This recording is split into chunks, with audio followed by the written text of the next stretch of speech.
গুজবে কান দেওয়া ঠিক না। তো হ্যালো, আসসালামু আলাইকুম, welcome to our page Aladdin genie lifestyle. সবাই কেমন আছেন? আশা করছি ভালো আছেন, আমরাও ভালো আছি আলহামদুলিল্লাহ। চলে আসলাম 21শে ফেব্রুয়ারির বই মেলার সেকেন্ড পার্ট নিয়ে। তো প্রথম পার্টটা তো আপনারা হয়তো দেখে ফেলেছেন, আর যারা দেখেছেন তাদেরকে অসংখ্য শুক্রিয়া, আর যারা দেখেননি তারা দেখে আসতে পারেন। এই তো পাপাইটাকে এটা কিনে দেওয়ার পর সে তো মহা খুশি, বুকে জড়িয়ে টড়িয়ে সে তো নিয়ে হাঁটছিল, দেখতেই পেয়েছেন। তো এদিকে আমরা বইমেলায় সবাই মিলে ঘুরছিলাম, সবাই বলতে গেলে আমি আর ননদই বইমেলাটাতে গিয়েছিলাম। সেদিন ছিল শুক্রবার, 21শে ফেব্রুয়ারির দিন। তো আমি আর আমার ননদ মিলে সকাল 10টা কি 10:30টার মধ্যে বাসা থেকে বের হয়েছি। সেই সন্ধ্যার পরে বাসায় গিয়েছিলাম। বলতে গেলে সারাটা দিন আমরা বাহিরে কাটিয়েছি, আর এটা ওটা তো খেয়েছি, ঘুরেছি, তারপর অনেক কিছু শপিংও করেছি। আপনারা দেখতেই পাবেন, সবগুলো পর্ব দেখলে মনে হয় না আজকের পর্বতে সবটা শেষ করতে পারবো। ফুলওয়ালি থেকে একটা ফুল নিয়েছিলাম, ইয়েলো কালারের ফুলটা অনেক সুন্দর ছিল। এই তো দেখতে পাচ্ছেন, এটা ছিল হলুদ গোলাপ। তো আমি আবার পাপাইটাকে দিচ্ছিলাম, নাও এটা তোমার জন্য। সে বলতেছিল যে না, এটা তোমার জন্য।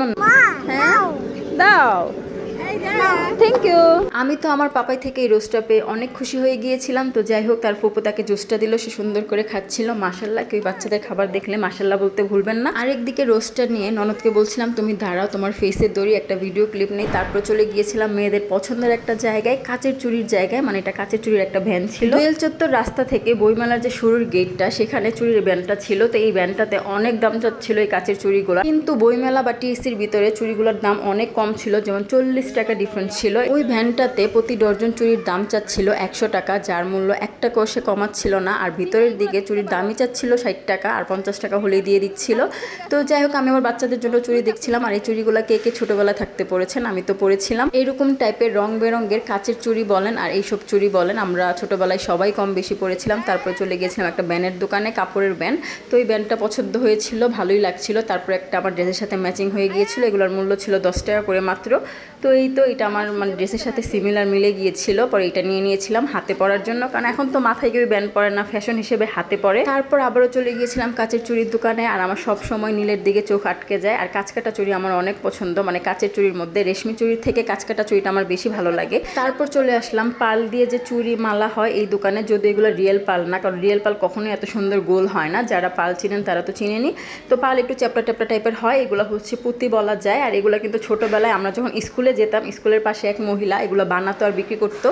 তো কিছু কিছু জিনিস দেখলে না ছোটোবেলার কথা মনে হয়ে যায়। আমার আম্মু এই চুড়িগুলো অনেক পছন্দ করে, বিশেষ করে পুঁতির মালা বা হচ্ছে পার্লের মালা আম্মু শাড়ির সাথে পরতে খুব পছন্দ করে। তারপর আমাদের অনেক পেটে ক্ষুধা লেগে গিয়েছিল, চলে গিয়েছিলাম মোমোর দোকানে। এখানে 7 পিস মোমোর দাম ছিল 100 টাকা। তো মোমোগুলো আমার কাছে খেতে ভালোই লাগছিল, যদিও ননদের কাছে ভালো লাগছিল না। বলে আমার হাতের মোমো অনেক মজা হয়, মানে তার হাতের মোমো অনেক মজা হয়, এগুলো মজা ছিল না। এই মোমোর দোকানটা ছিল সোহরাওয়ার্দী থেকে বের হতে, মানে গেটের সাথেই দোকানটা ছিল। তো মোমোটা আমি আপনাদের কেটে দেখাচ্ছি। ভিতরের স্টাফিংটা পুরো চিকেনে ভরা, আর কিছুই ছিল না, ময় মশলা কিছুই দেয়নি। এই জন্যই ননদ বলেছিল যে এটাতে ময় মশলা দিলে আরো মজা হয়। তারা মেবি সামান্য লবণ দিয়ে চিকেনটা ভিতরে ঢুকিয়ে স্টিম করে নিয়েছে। সাথে ছিল 2 ধরনের চাটনি, একটা ছিল টমেটোর আর একটা হচ্ছে পুদিনার ধনে পাতার। তারপর আমি সয়া সসটা নিজে চেয়ে নিয়েছি, কারণ অনেকে নাকি সয়া সস খায় না, তাই তারা দেয় না।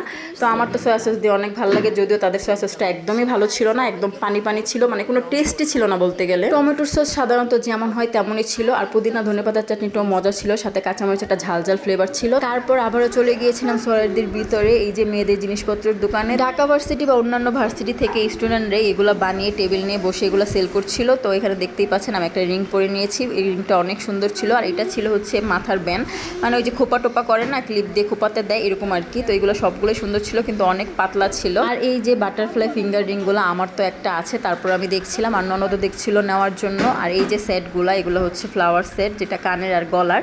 বাট আমরা কিছুই নেইনি, ঘুরে ফিরে দেখছিলাম আর ভিডিও করছিলাম। আর এখানে সবগুলো জিনিসই কাঠের তৈরি ছিল, আর ফ্লাওয়ারগুলো কিসের ছিল আমি জানি না। তো এই তো দেখতে পাচ্ছেন একটা শিউলি ফুল, এটা ফিঙ্গার রিং ছিল, এগুলো কাঠের ছিল। কিন্তু আগের যে কাঠের তৈরি জিনিসগুলো ছিল এগুলো অনেক মজবুত ছিল, এগুলো মনে হচ্ছে একটু শক্ত করে ধরলে মনে হচ্ছিল ভেঙে যাবে। ছোট ছোট কিছু ইউনিক আনকমন ইয়াররিং ছিল, যেগুলো স্ট্রবেরি বলেন, তারপর অরেঞ্জ, তারপর ব্যানানা, এমন টাইপের দেখতে পাচ্ছেন। এগুলো অনেক সুন্দর ছিল আর কিউট ছিল।